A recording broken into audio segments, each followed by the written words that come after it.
India TV YouTube channel को subscribe करें और बेल आइकन दबाएं। आज की सबसे बड़ी खबर उत्तर प्रदेश के मुजफ्फरनगर से, जहां थोड़ी देर में किसान महापंचायत शुरू होने वाली है। मंच सज चुका है, किसान नेता स्टेज पर है और नीचे किसानों की भारी भीड़ है। किसान नेता राकेश टिकैत के गढ़ पश्चिमी उत्तर प्रदेश में हो रही इस महापंचायत का मकसद यूपी चुनाव से पहले शक्ति प्रदर्शन करना है। पश्चिमी उत्तर प्रदेश, जिसे जाटलैंड भी कहा जाता है, जो खेती किसानी के लिए पूरे देश में मशहूर है, इस इलाके में किसान महापंचायत का मकसद भी बहुत साफ है। तीनों कृषि कानूनों के विरोध के नाम पर टिकैत अपने वजूद और ताकत का इजहार करना चाहते हैं। ये 4 तस्वीरें इस वक्त आप देख रहे हैं। किसान महापंचायत से पहले बीकेयू के नेता राकेश टिकैत का बयान भी आया। उन्होंने कहा कि देश बिक रहा है, ऐसे में उसे बचाने की रणनीति पर आज चर्चा होगी। टिकैत ने कहा कि पूरे देश में आंदोलन की रणनीति मुजफ्फरनगर में बनेगी।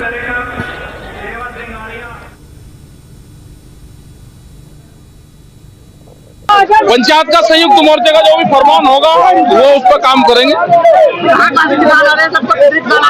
क्या पता कितने होंगे, जो वहाँ देखोगे जब भी पता चलेगा। भाई बहुत लोग आएंगे, बहुत लोग आएंगे। आगे की रणनीति ये रहेगी कि देश बिखरा है, इसको कैसे हम बचाएंगे, ये रणनीति रहेगी। पूरे देश में आंदोलन चलेगा, ये रणनीति रहेगी। और मीटिंगें तय होंगी, पूरे देश में जाना पड़ेगा, ये मीटिंग रहेगी। आज मुजफ्फरनगर से शुरुआत है। ये जमावड़ा किसान महापंचायत है या शक्ति प्रदर्शन, पिक्चर पूरी तरह क्लियर है। बहुत ज्यादा समझने की अब इसमें जरूरत बाकी नहीं रहती। मुजफ्फरनगर में किसान महापंचायत हो रही है, जिसमें 5 लाख किसानों के जुटने का दावा है। मकसद तीनों कृषि कानूनों के खिलाफ प्रदर्शन है, लेकिन इसमें किसानों के अलावा दूसरे मुद्दों पर भी बात होगी। असल में ये महापंचायत उत्तर प्रदेश चुनाव से पहले शक्ति प्रदर्शन है। जगह मुजफ्फरनगर का GIC मैदान है और आयोजक संयुक्त किसान मोर्चा है, वो मोर्चा जो दिल्ली में किसान आंदोलन की अगुवाई कर रहा है। दावा है कि इसमें 60 किसान संगठनों के साथ ही देश भर के करीब 300 संगठन शामिल होंगे। किसान महापंचायत में जगह जगह ऐसे कई पोस्टर दिखाई दे रहे हैं जिनमें राजनीतिक चेहरे हैं। मतलब ये साफ है कि ये महापंचायत किसानों का ना होकर अब राजनीतिक हो चुका है। देखिए इंडिया टीवी संवाददाता पवन नारा की एक खास रिपोर्ट। मुजफ्फरनगर की किसान पंचायत में आ रहे किसानों के लिए भंडारे की व्यवस्था की है। यहाँ निर्वाल खाप की तरफ से भंडारा लगाया गया है। इससे पहले आपने देखा होगा कि किसान स्पष्ट कहते थे कि किसान किसी राजनीतिक पार्टी का झंडा नहीं लगने देंगे, लेकिन अब की बार आपको यहाँ देखेंगे तो लोकदल के झंडे दिखाई दे रहे हैं। और जिस तरीके से ऐलान किया गया है कि अब की बार चुनाव की दिशा दशा मुजफ्फरनगर की रैली से तय होगी, तो ये कहना गलत नहीं होगा।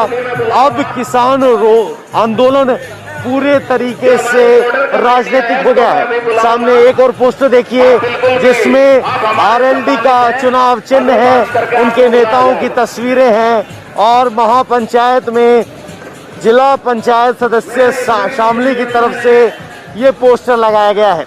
यानी अब किसान संगठनों के अलावा राजनीतिक पार्टियों के लोग भी इस रैली या कहे कि महापंचायत को लेकर पोस्टर लगा रहे हैं। और अब किसान आंदोलन गैर राजनीतिक से लेकर किसान आंदोलन राजनीतिक तक का सफर तय कर चुका है। और जब यूपी में चुनाव होने हो और महापंचायत हो रही हो, जहां ये ऐलान किया जाए कि वो सत्ता पलट देंगे, तो सबकी कोशिश ये है कि किसानों के वोट को हासिल किया जाए। RLD के अलावा कांग्रेस के भी पोस्टर हैं और बाकी लोगों के भी पोस्टर हैं जिनकी राजनीतिक हसरतें जिंदा हैं।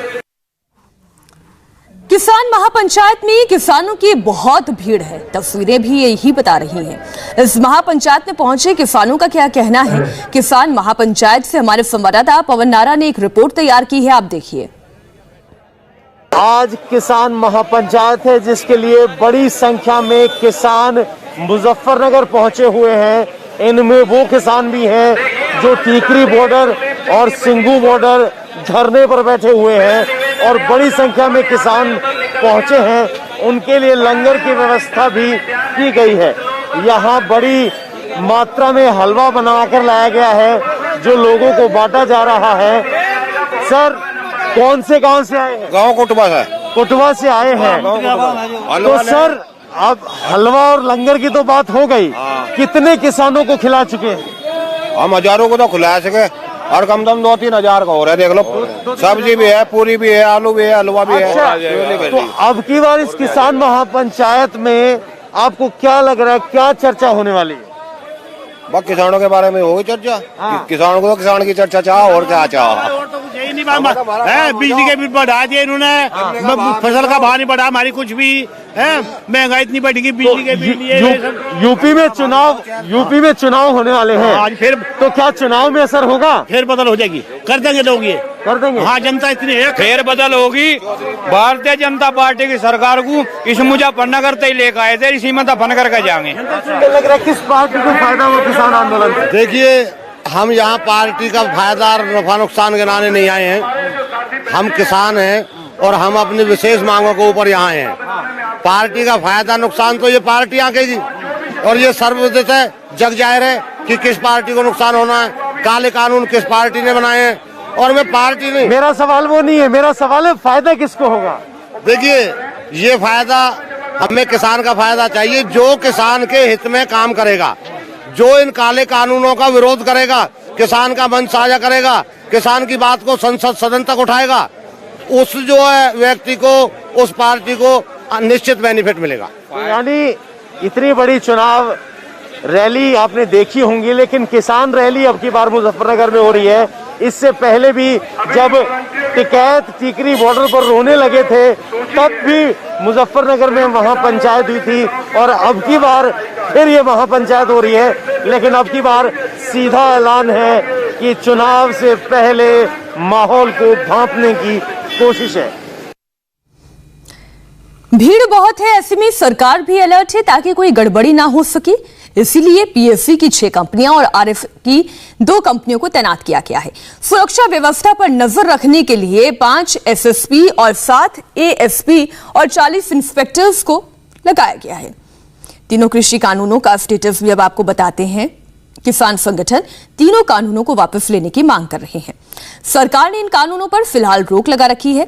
फिलहाल किसान और सरकार में बातचीत रुकी हुई है। अब आपको ये भी बताते हैं कि डेडलॉक की जो सिचुएशन है, यानी बात कहीं अटकी हुई है, वो कहां अटकी हुई है और क्यों अटकी हुई है। किसान संगठनों और सरकार की 12 राउंड की बातचीत हो चुकी है, लेकिन किसान तीनों कृषि कानूनों को रद्द करने की मांग पर अड़े हैं, जबकि सरकार ने यह साफ कर दिया है कि कानून तो वापस नहीं होंगे, लेकिन हां, इसमें वो सुधारों के लिए बातचीत के लिए हमेशा तैयार है।